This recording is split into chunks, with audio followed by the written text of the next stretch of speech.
উশাহৰ দৰে কাষত থকা মানুহজনক এদিন হঠাতে দূৰ কৰি দিয়াটো সহজ নে?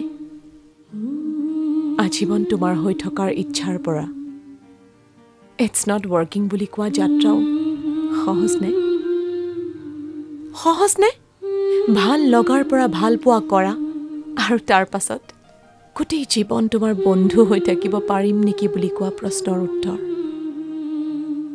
যাৰ কাষত সমস্ত পৃথিৱী বিচাৰি পাইছিলোঁ, তেওঁক অচিনাকি হৈ লগ পোৱাটো সহজ নে? আচলতে সহজ একোৱেই নহয়। সম্পৰ্ক ধৰি ৰখা আৰু এৰি দিয়া দুইটাই টান। হেজাৰজনক পোৱা যায়, কিন্তু তেওঁ নহয়। সান্তনা আৰু মৰম দিয়া বহুত মুখ আপুনি পাব, কিন্তু তেওঁ নহয়। আৰু আমি এনেকৈয়ে হাঁহি হাঁহি হেৰুৱাই দিওঁ নিজৰ বুকুৰে হেজাৰটা টুকুৰা, আৰু শেষত আমি কওঁ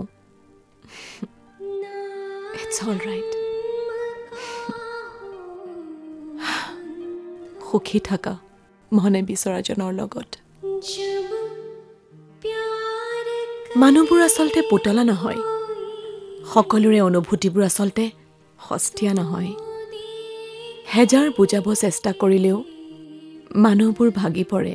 অন্ততঃ নিস্বাৰ্থভাৱে মৰমৰ ভোগ বিচৰা মানুহবোৰ ভাগি পৰে। হেৰুৱা বিশ্বাস শেষত থাকি যায় মৰমত অবিশ্বাসী, কাষলৈ আহিবলৈ ভয় কৰা এটি ভাগৰুৱা দেহা। জীয়াই থাকে, হাঁহিও থাকে, অথচ কিবা এটা নাথাকে। সেই কিবা এটাকে হেৰুৱাবলৈ নিদিব।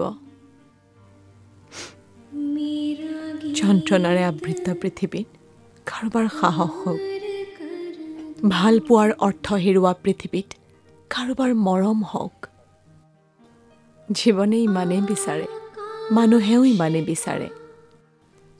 ভালে থাকক, ভালে ৰাখক।